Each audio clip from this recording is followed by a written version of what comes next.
Hi అండి. Double one టారోకి please అండి subscribe చేయండి, లైక్ ఇవ్వండి, షేర్ చేయండి. నన్ను సపోర్ట్ చేసినందుకు చాలా చాలా థ్యాంక్స్ అండి. ఎవరు మీ గురించి చాలా అబ్సెసివ్గా ఆలోచిస్తున్నారు, విపరీతంగా ఎవరు మీ గురించి ఆలోచిస్తున్నారు చూద్దాము. 24/7 మీ గురించి ఆలోచిస్తున్నారంట మీ పార్ట్నర్స్. చూద్దాము ఎవరు వాళ్ళు. షఫిల్ చేసేటప్పుడు మీ పార్ట్నర్ నేమ్ తలుచుకోండి. ప్లీజ్ అండి లైక్ అని ఇవ్వండి, షేర్ ఏదైనా చేయండి. ఏదన్నా ఒకటి మీ ఎనర్జీస్ కనెక్ట్ కావాలంటే ఏదన్నా ఒకటి చెయ్యండి. ఏదైనా డౌట్ ఉంటే కామెంట్స్లో పెట్టండి. జాబ్ పర్పస్గా చేయమంటున్నారు. జాబ్ పర్పస్గా చేస్తే నాకు వచ్చే వ్యూసే తక్కువ. ఆల్రెడీ నేను రీడింగ్స్ కూడా రోజు చేయట్లేదు కదా యూట్యూబ్లో. ఇప్పుడు నేను చేస్తే నాకు ఆ వ్యూస్ కూడా రావు. నేను మళ్ళీ ఇంకొక 1 వీక్ తర్వాత అలా చేస్తాను నేను జాబ్ పర్పస్గా కూడా.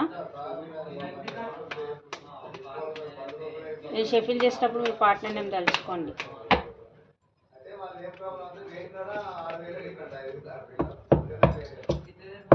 Thank you news, thank you God, thank you energies, gratitude.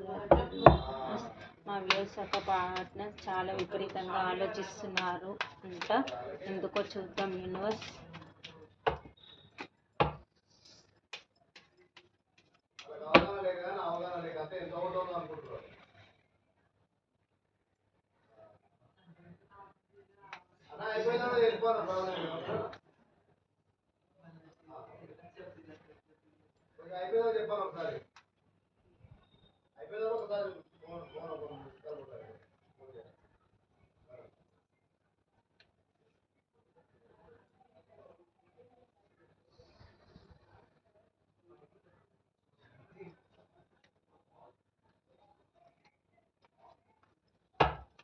ఎవరు మీ గురించి చాలా అబ్సెసివ్గా ఆలోచిస్తున్నారు, చాలా విపరీతంగా ఆలోచిస్తున్నారు. కార్డ్స్ కనిపిస్తున్నాయా?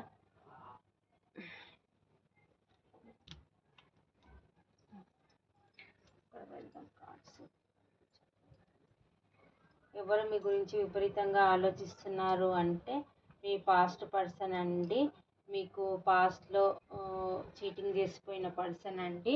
మీ నుంచి మూవ్ ఆన్ అయి వెళ్ళిపోయారు. థర్డ్ పార్టీ సిచ్యువేషన్ని చూసుకొని మీ నుంచి మూవ్ ఆన్ అయి వెళ్ళిపోయిన పర్సన్ అండి. ఈ పర్సన్ వచ్చేసి మీ హస్బెండ్ అన్నా కావచ్చు, లేకపోతే మీ మీ లవర్ అన్నా కావచ్చు, లేకపోతే మీ ఫ్రెండ్ అన్నా కావచ్చు, ఎవరన్నా కావచ్చు అండి. ఈ పర్సన్ వచ్చేసి వాళ్ళు చాలా విపరీతంగా ఆలోచిస్తున్నారు, చాలా బాధపడుతున్నారు. పాస్ట్లో మీ వేరే పర్సన్ని చూస్ చేసుకొని, లేకపోతే అదర్ ఎవరన్నా మాట విని మూడో వ్యక్తి వల్ల మీ మీ కనెక్షన్లో మధ్య గొడవలు కానీ, థర్డ్ పర్సన్ వల్ల మీ మధ్య గొడవలు కానీ అలా ఉంటే ఆ పర్సన్ మాట విని ఆల్ ఆఫ్ సడన్గా మీ నుంచి మూవ్ ఆన్ అయి వెళ్ళిపోయిన పర్సన్ అండి. ఈ పర్సన్ పాస్ట్ పర్సన్ అండి. థర్డ్ పార్టీ సిచ్యువేషన్ కనిపిస్తుంది. ఫ్యామిలీ అయితే థర్డ్ పార్టీ సిచ్యువేషన్ కనిపిస్తుంది. లవర్స్ అయితే ఇంకొక వాళ్ళ ఫ్యామిలీ మెంబర్స్ కనిపిస్తున్నారు. థర్డ్ పర్సన్ ఎవరన్నా కావచ్చు అండి, వాళ్ళ ఫ్యామిలీ అయినా కావచ్చు, లేకపోతే అదర్ రొమాంటిక్ థర్డ్ పార్టీ అయినా కావచ్చు, అది ఎవరన్నా కావచ్చు, మీ ఇద్దరి మధ్యలో సిచ్యువేషన్ అన్నా కావచ్చు. థర్డ్ పార్టీ అని అంటామండి మేము. ఆ సిచ్యువేషన్ అయినా కావచ్చు, మీ ఇద్దరి మధ్యలో ఏదైతే మీకు గ్యాప్ ఉంటుందో వాళ్ళని థర్డ్ పార్టీ అంటామండి. అయితే వాళ్ళు పాస్ట్లో మీ నుంచి థర్డ్ పార్టీని చూస్ చేసుకొని మీ నుంచి మూవ్ ఆన్ అయి వెళ్ళిపోయారండి. మీకు కాలర్ మెసేజ్ చేయకుండా, మీకు ఏది రిప్లై ఇవ్వకుండా, మీకేం చెప్పకుండా మీ నుంచి ఆల్ ఆఫ్ సడన్గా మూవ్ ఆన్ అయి వెళ్ళిపోయారు. మీ ఇద్దరు కనెక్షన్లో గొడవల ద్వారా టవర్ మూమెంట్ వచ్చింది.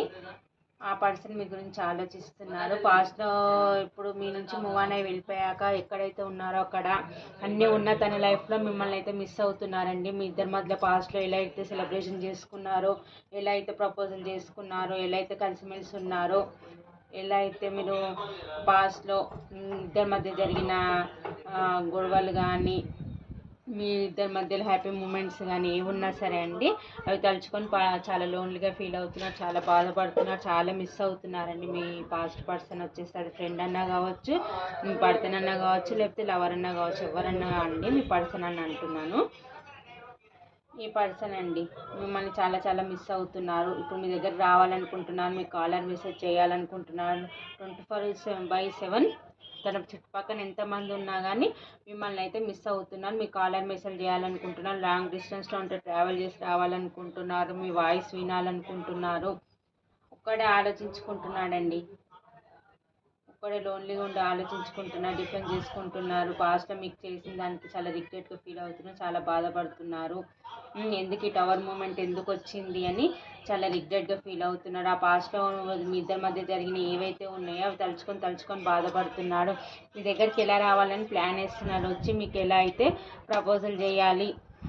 ఎలా ప్రపోజ్ చేయాలి అని అనుకుంటున్నారు. మీరే తన సోల్మేట్ అనుకుంటున్నారు. మీరే తనకి కరెక్ట్ లైఫ్ పార్ట్నర్ అని అనుకుంటున్నారు. వాళ్ళకి కరెక్ట్ అయిన సూటబుల్ పర్సన్ అని అనుకుంటున్నారు. ఇప్పుడు తన లైఫ్లో 2 చాయిస్ ఉన్నాయండి. అవి ఇవ్వన్నా కావచ్చు, రొమాంటిక్ థర్డ్ పార్టీ అయినా కావచ్చు, వాళ్ళ ఫ్యామిలీ అయినా కావచ్చు, ఎవరైనా కావచ్చు. రెండు ఉన్నాయి తన లైఫ్లో సిచ్యువేషన్స్. అది మిమ్మల్ని చూస్ చేసుకొని మీ దగ్గరికి రావాలి అనుకుంటున్నారు. మీరు తన జీవితంలో లేరని చాలా రిగ్రెట్గా ఫీల్ అవుతున్నారు, చాలా లోన్లీగా ఫీల్ అవుతున్నారండి. చాలా డిప్రెషన్లో కూడా ఉంటున్నారు.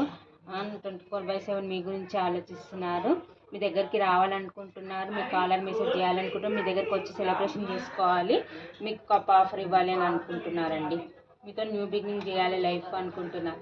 మీకు చిన్న కమిట్మెంట్ ఇవ్వాలి, స్టెబిలిటీ ఇవ్వాలి, మీతోనే విష్ఫుల్మెంట్ కావాలి, మీతో హ్యాపీగా ఉండాలి అని అనుకుంటున్నారు. ఈ కనెక్షన్లో ఎఫర్ట్స్ పెట్టాలి అని అనుకుంటున్నారండి. మీ పాస్ట్ పర్సన్ వచ్చేసి ఇదండి. రాశులు వచ్చేసి మిథున, తుల, కుంభరాశి, మేష, సింహ, ధనుసు రాశి, వృషభ, కన్య, మకర రాశి, కర్కాటక, వృశ్చిక, మీన రాశి అండి. ఈ రాశి సింహ, ధనుసు రాశి వాళ్ళు అయితే ఎక్కువగా కనిపిస్తున్నారండి ఇక్కడ. అలా కప్స్ కూడా వచ్చినాయి. వృశ్చిక, కర్కాటక, మీన రాశి వాళ్ళు కూడా కనిపిస్తున్నారు ఇక్కడ. అన్ని రాశులు ఉన్నాయండి. నెంబర్స్ వచ్చేసి 3, 7, 8, 3, 2, 4, 6, 21, 28 ఇలా 333 చూస్తున్నారేమో. ఏం చేసి నెంబర్ 333 కూడా కనిపిస్తుంది. థర్డ్ పార్ట్ సిచ్యువేషన్ అయితే కంపల్సరీగా ఉందండి ఇక్కడ. 322 న్యూ బిగినింగ్ తోటి ఎలాగైనా చేయాలని కూడా 333 చూస్తున్నారేమో. న్యూ బిగినింగ్ కావాలని న్యూ బిగినింగ్స్ అవుతాయండి. ఇదండి థర్డ్ పార్ట్ సిచ్యువేషన్ అయితే మీ కనెక్షన్లు అయితే కంపల్సరీగా ఉందండి. ఆ థర్డ్ పార్ట్ సిచ్యువేషన్లోనే మీరు విడిపోయారు అన్నట్టుగా ఇక్కడ నాకు కనిపిస్తుంది. ఇదండి.